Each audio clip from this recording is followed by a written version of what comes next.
operation po ng hoppers.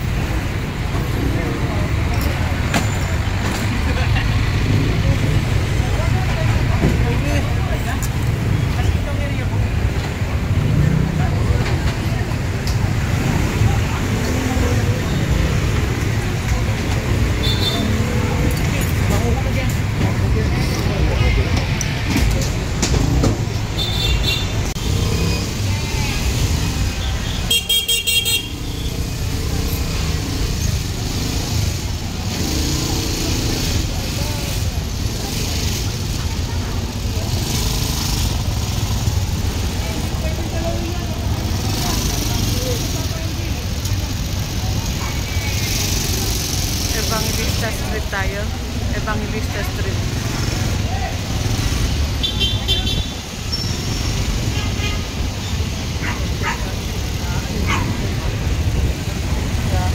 And tingnan natin kung ano pong plano dito sa mga tindahan po dito.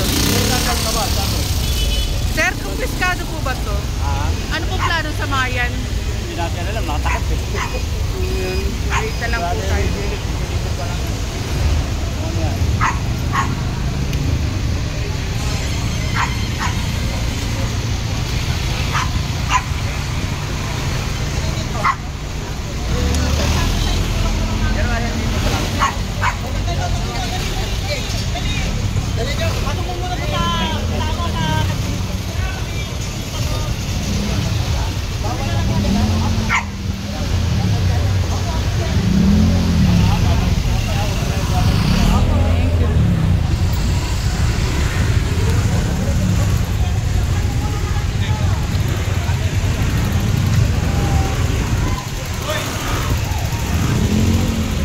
Evangelista Street na. Ayun.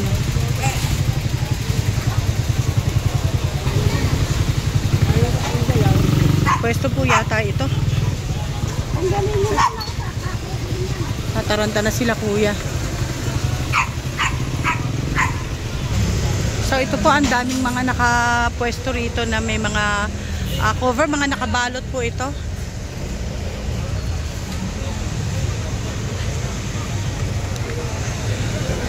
Forward po tayo.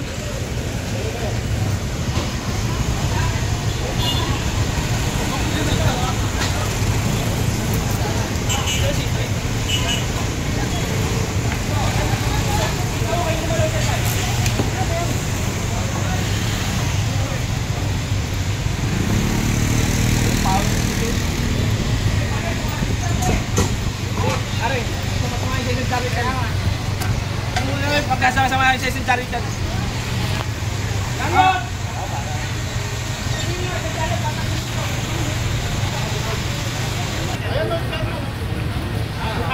Ayan, so ito isang pwesto po na kinuha.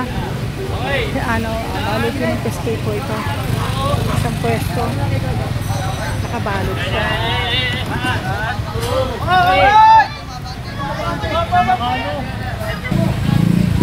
Ayan, so sigulong po pala itong pwesto na to. Kain mo muna kasi ko para sigurado. Hoy! Dali.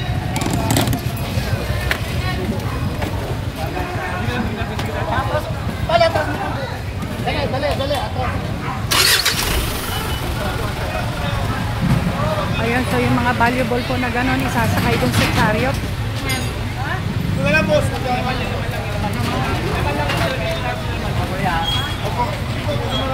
Ako kuya. Ah? Hindi na pa mag-organize po. Wala ito. Naka-hawkers nga po.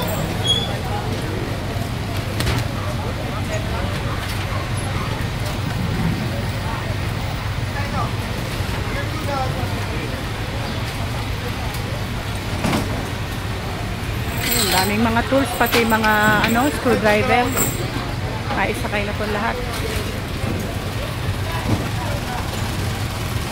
Ito mukhang napakabigat kaya tulong-tulong sila kasi isang isang pwesto na maraming laman. Pakiusap lang po kung ingatan ng tulong na pick up kasi may buo po. Kasi nag-usap na kami ni Chairman. Kasi kumbaga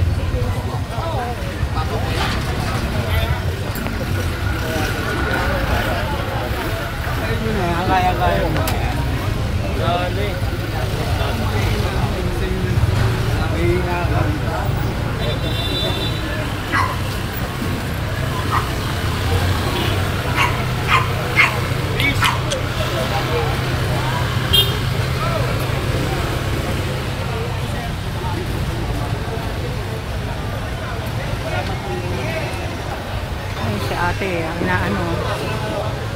Parang type niya pang iligtas eh.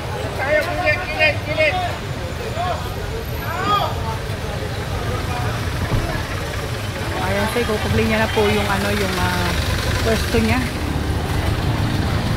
Kasi nagkagulatan talaga rito eh, na biglang dumating kami. Ay.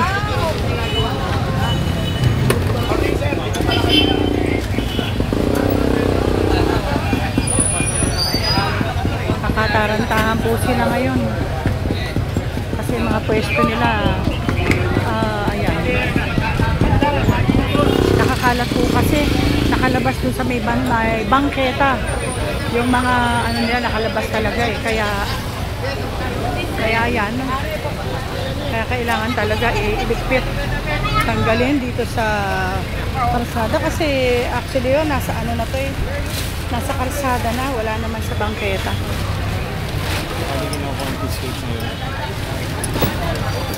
Ayan, so tinatanggal po yung mga laman.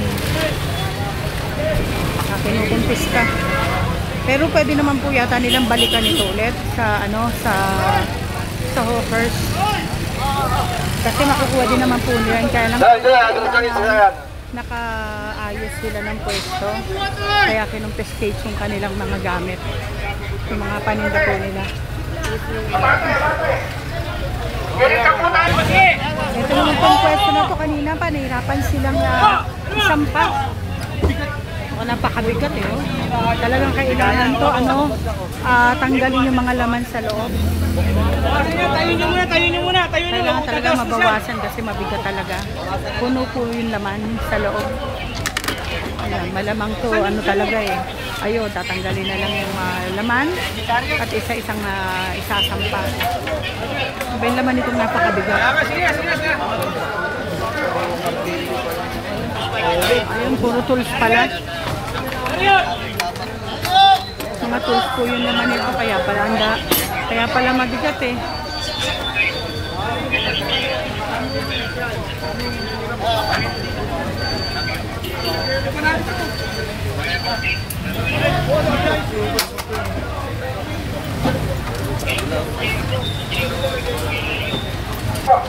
Ayan, so ito po tinatanggal na rin, bali tinatanggal na rin yung pinaka-cover kasi para talagang maisampa isa-isa yung mga laman doon sa pwesto. Ayan, kasi talagang mabigat kung itatanggalin katulad nung kanina, yung nando doon, hindi siya talagang makakayanan ng maraming tao kasi mabigat talaga. Kaya ito talagang kailangan alisin isa-isa para isakay doon sa chariot.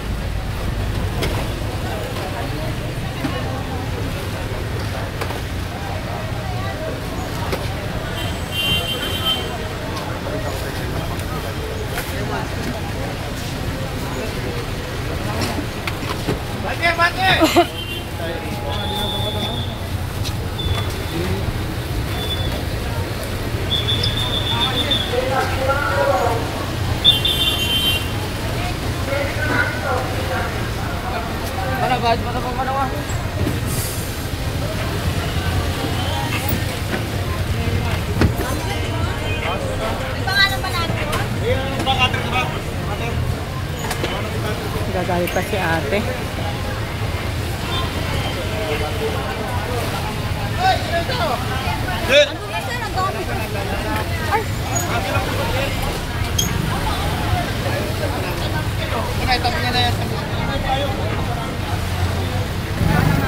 So ito po sila po yung mga may-ari ng pwesto na nakikipag-usap po sila kila sir. Pakiusapan kaya lang talagang doon sa doon sa hawkers, talagang sa opisina sila hahantong. Hindi pwede talaga pakiusapan. Ayun, so naisampa na po pala yung pwesto.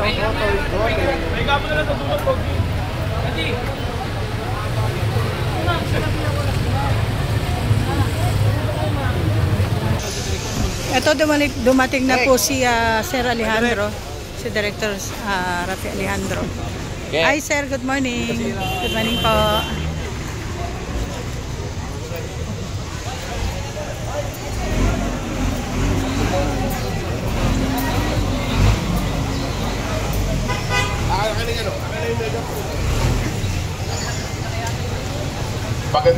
po. Lahat po ng business establishment po dito sa Evangelista. Nakikisuyo po, ipasok nyo po lahat ang inyong mga palinda. Bawal po ninyo gamitin ang pakyeta dahil ito po ay nakalaan para sa mga tao po. Lalong-lalo na po sa kalsada. Binabalidate din naman natin. So on this point, bumaba tayo sa ground para huhukayin natin to. So alam mo naman pagdating sa lupa, pag bumaba ka sa lupa, wala kang maililihin. Sisingaw at sisingaw din. So trabaho tayo, tulungan mo kami. Tatawag ako sa engineering division pa, jajaklit ko yan. Hindi nyo kaya pasok agad ngayon yan. Mula sa araw po na to, huwag nyo na akong kasanayan gamitin ng bangketa. Ang sabi ni Yorme, ibigay nyo sa taong bayan yan. Pakiusap lang po. Para wala po tayo samahan na loob. Magamit nyo po sa mga tao yan. Huwag nyo harangan ng bangketa. Ayan, good morning po. Nandito po tayo ngayon sa may Evangelista, Quiapo, Manila. Dahil po nagki-clearing operation po ang hawkers. Ayan, so kasama po natin si Director Rafi Alejandro. Siya po yung head director ng clearing operation ng hawkers.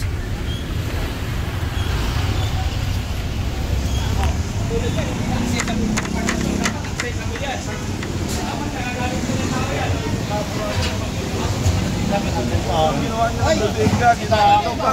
Bayan. Wala na rin madaanan doon. Hindi na po kasi sabi ng tao yan, no?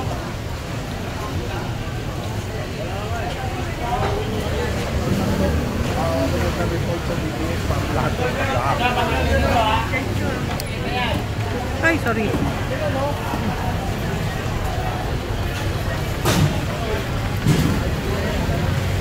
Ay, tanggal yan, ha?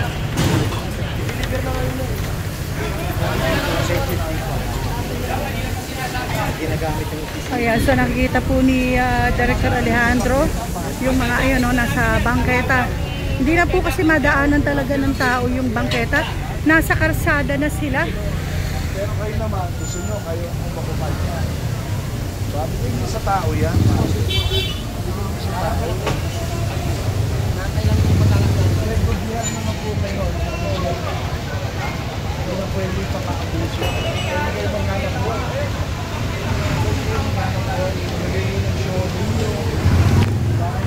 Tingnan mo, puro langista ho. Puro langista, binumihan nyo na yung mga bangketa ho.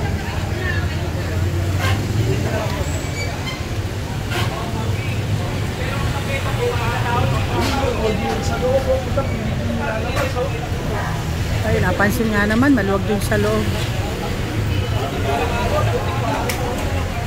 So ito po yung mga genset. Pwesto ng genset ito.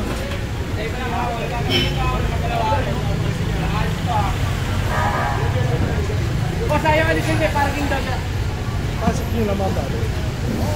Kaya nga, tignan mo naman ang bangketa. Ang mga bangketa, huwag ka na makipagtalo. Kaya ang dami pa pinapakita, isinaalis sa'yo dahil nakaalam ng bangketa. Sila na nakaalam sa'yo. Ilang sila. Slat, pare. Tingnan mo, ilan naman yung slat mo. Alis mo ba? Tingnan mo, oh. Tingnan mo ito, binabayaran mo ito. Slat. Slat ang binabayaran niya. Pero tingnan mo naman ilan na ino-okupahan. Oo, boss. Oo nga naman, ang dami. Ayun. Dalawang motor lang nga naman.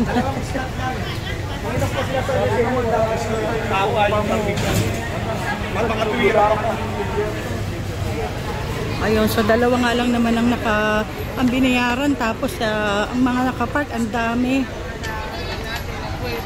Ayan, ito rin po.